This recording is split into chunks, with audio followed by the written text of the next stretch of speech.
दरअसल आरजेडी का परफॉर्मेंस जो है लोकसभा चुनाव में पिछले 10 साल में कंटिन्यू डिप करते जा रही है।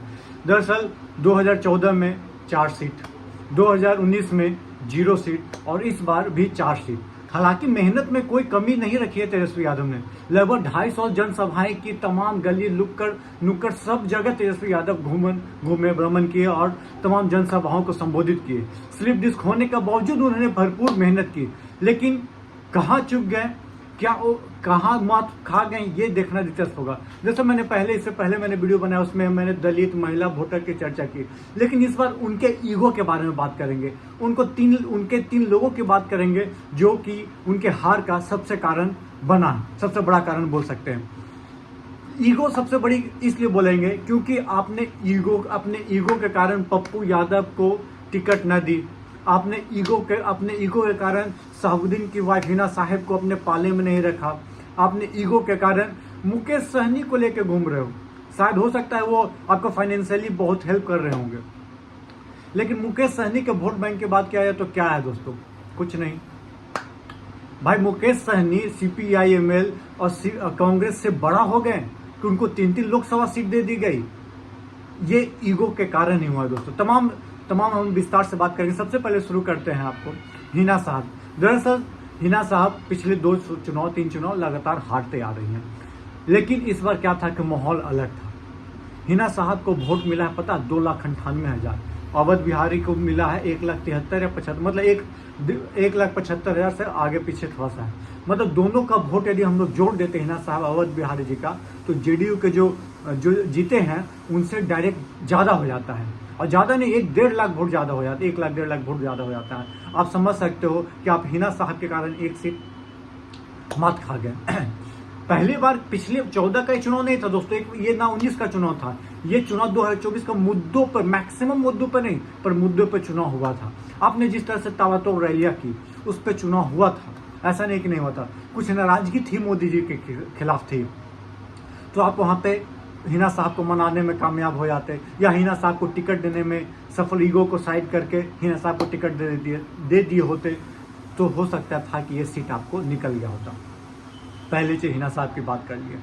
अब दूसरी सीट हम बात करेंगे VIP के करता धरता मुकेश सहनी जी के बारे में।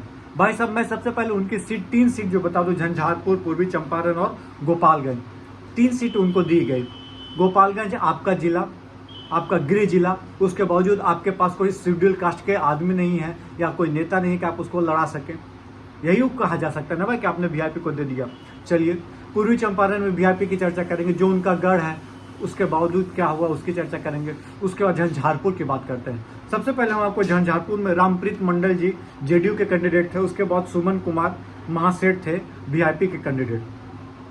JDU यहाँ से 1,84,000 मतों से जीत जाती है दोस्तों। एक तरफा आप बोल सकते हो, 1,84,000 आप एक तरफा बोला जा सकता है।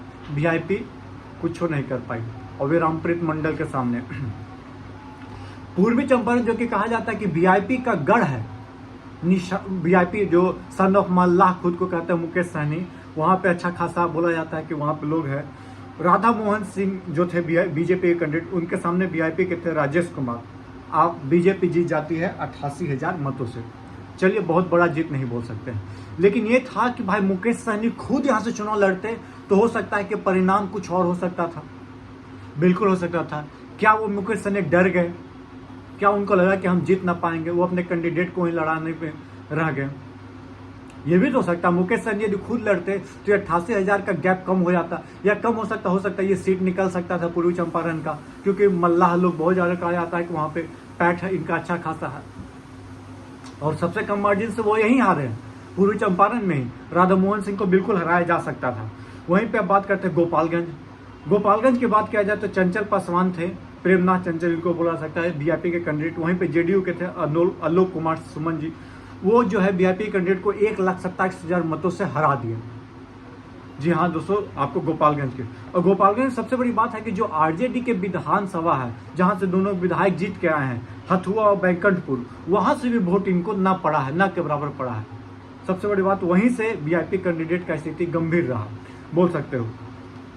ये 3 सीटें गोपालगंज, झंझारपुर और पूर्वी चंपारण, 3 सीटों इनको देने का मकसद ही नहीं। वो एक आप आप दे सकते तो क्या बोलते हो,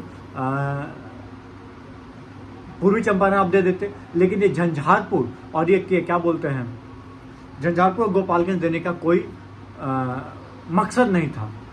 आप CPIML को दे देते। उन्होंने आरा और काराकाट जीते ना भाई, 2 सीट उन्होंने भी तो निकाल दिए। कांग्रेस को आप जो सीट दिए हैं, क्या बोल रहे, बस 9 सीट दे दिए आपने। सुपौल छीन लिया, मधेपुरा छीन लिया, आप दिए कौन, इधर उधर दिस दैट की बात कर लिए। आप दे दिए सीतामढ़ी ने समस्तीपुर दे दिए, जहां से आप लड़ सकते थे। ये हो गया। चलिए दो आदमी की बात कर लिए। तीसरा आदमी पप्पू यादव की बात करते हैं। दरअसल मानते हैं कि पप्पू यादव हो सकता है कि आपके खिलाफ बगावत किए हों, हो सकता है कि आपके खिलाफ कुछ न कुछ बोलते रहे हों, हो सकता है आपके पार्टी में क्या बोलते हैं, दरार करने की कोशिश की हों। लेकिन एक बात बताइए, ऐसा बीजेपी जिसको कल रात गलियाते रहती है, वो उसको सुबह होते ही अपने पार्टी में ले आती है, इतनी बड़ी पार्टी होने के बावजूद, देश की सबसे बड़ी पार्टी होने के बावजूद, तो आपको क्या दिक्कत था? आपको नीतीश कुमार जी ने क्या क्या नहीं बोला, आपने नीतीश कुमार जी को क्या क्या नहीं बोला, उसके बावजूद आप नीतीश कुमार के साथ गठबंधन कर लेते हो कि नहीं कर लेते हो? आप ये बताओ। बीमा भारती आपके सपोर्ट में खड़ी हुई, इसमें नो डाउट आप उसको क्या बोलते हो, गिफ्ट प्रेजेंट करोगे, आपको कुछ उनको गिफ्ट देना चाहिए। लेकिन इसका मतलब ये थोड़ी ना वो सीट जो आपके हक में होती, वो उसका इम्पैक्ट मधेपुरा, सुपौल, पूर्णिया, तो खासकर तीनों सीट पे इम्पैक्ट पड़ने वाला था। एक जीत के कारण आपने 2 सीट गंवा दी, और कम से कम मधेपुरा में इम्पैक्ट तो भाई साहब बहुत अच्छा खासा रहा है आपको, इनका पप्पू यादव का। तो ये जीत नहीं कहा जाए तो क्या कहा जाए भाई साहब? राजनीति में परमानेंट ना कोई दोस्त होता, ना परमानेंट दुश्मन होता, आप मानिए या ना मानिए। आज कोई गाली दे रहा है, कल उसको आप अथी कर लीजिएगा। अब नवादा की बात करते हैं। नवादा में